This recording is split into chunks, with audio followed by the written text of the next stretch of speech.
close till I get up. Time is barely on our side. I don't wanna waste what's left.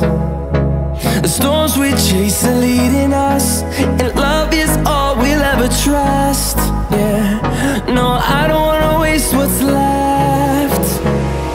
And on we'll go, through the wastelands, through the highways, till my shadow turns to sun rays.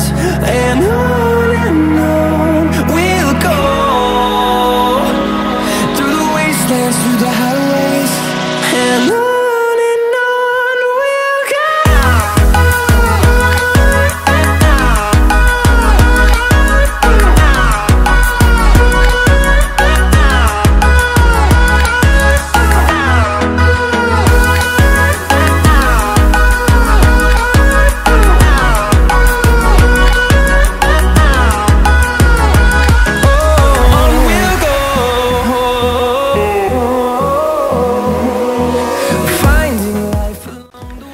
What is up, guys? Welcome back to another video.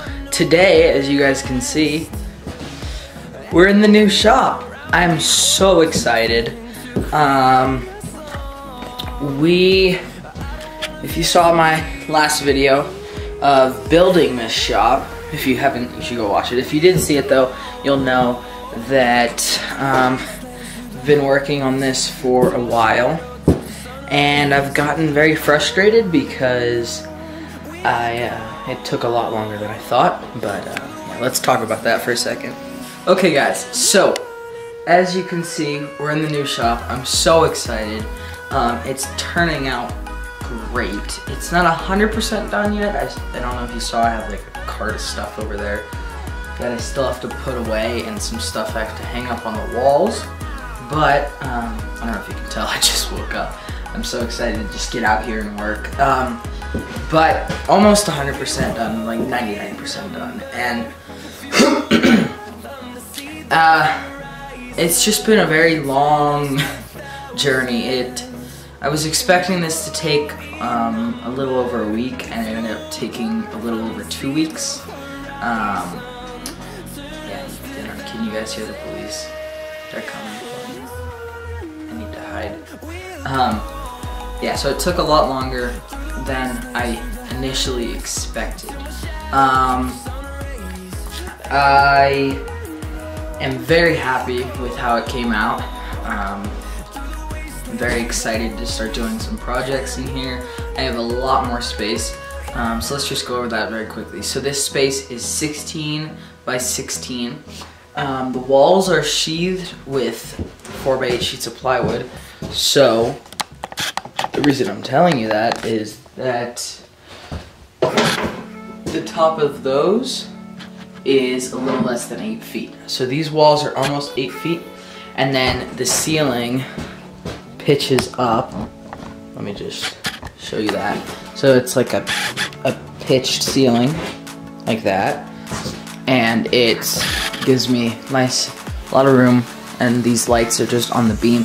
There's a big beam going right here, a big beam behind those right there, and then the big beam right there, and then another big beam on the back wall behind the plywood. So this building, this small little 16 by 16 building, has 5 massive, like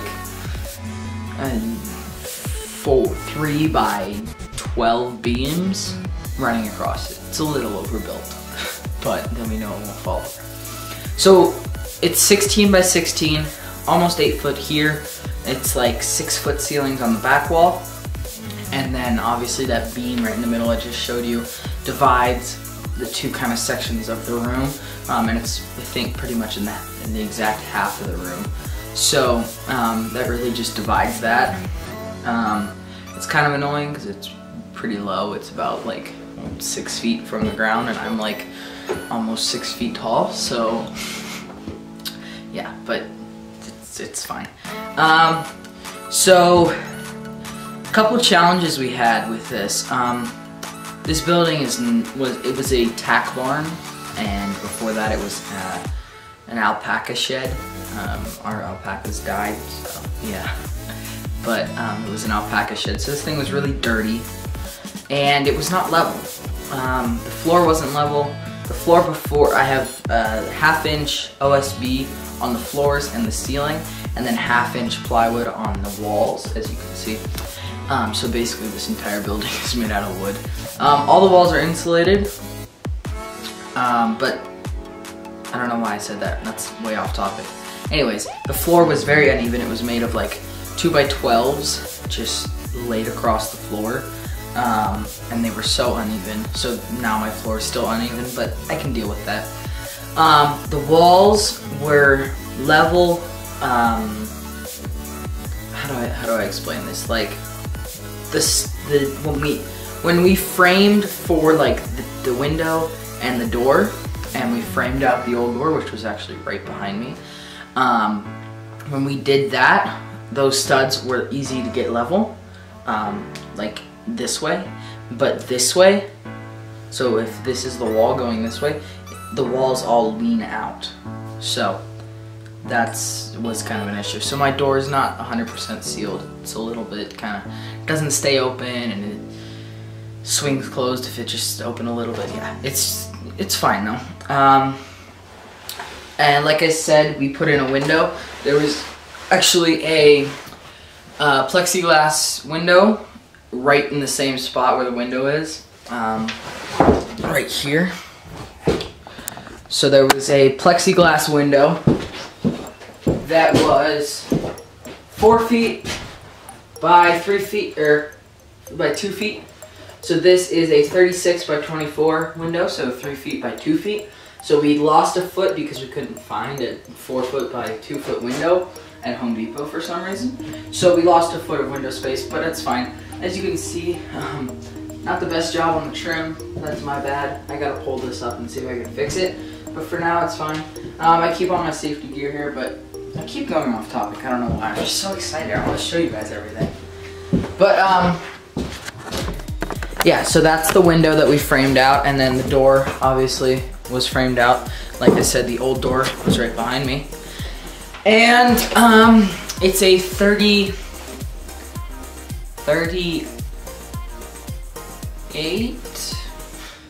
by 80 door. It's either 36 or 38. I can't remember. But pretty nice sized door. You saw it's got windows in it, so it helps. Those two windows help let a little natural light in. But I've got plenty of light with these 4 LED 4-foot lights. They put up almost 2,900 lumens each, times 4 feet wide as well. So yeah, I've got 4 of those, like I said, and that helps to light this shop up immensely. Like, I've barely got a shadow on the table right now. Like, I'm looking, there's no shadow pretty much. And if you guys know, I don't know if I've ever talked about this in my video, but I hated the lighting in my last shop because I had the plastic wall and then the main wall, and then the roof was like this. So the lights were pointing towards that plastic wall and just letting all the light out. So against that main wall where the lights weren't pointing, there's basically no light. It was horrible. So now I have light, plenty of light. Very happy. I could add more lights. I don't wish I added more. I'm actually very happy with how it came out. I could have added more though. Maybe like 1 more, but I don't know where I would have put it, so that's the thing. 4 was the perfect number. So yeah, you guys got a quick overview of all the stuff in here. Right now I'm sitting on my main workbench, which I'm going to rebuild very soon. But right now it's just my 4 foot by 2 foot rolling cart, and then that black and white assembly table that's right behind you, that you saw when we first came in the door, behind the table saw. That's another thing I have to talk about, the table saw. But behind the table saw is that 4 foot, or the 3 foot by 2 foot rolling white cart that I had, and I put a new top on that is, I think it's 4 foot by 3 foot. Yeah, it's 4 foot by 3 foot.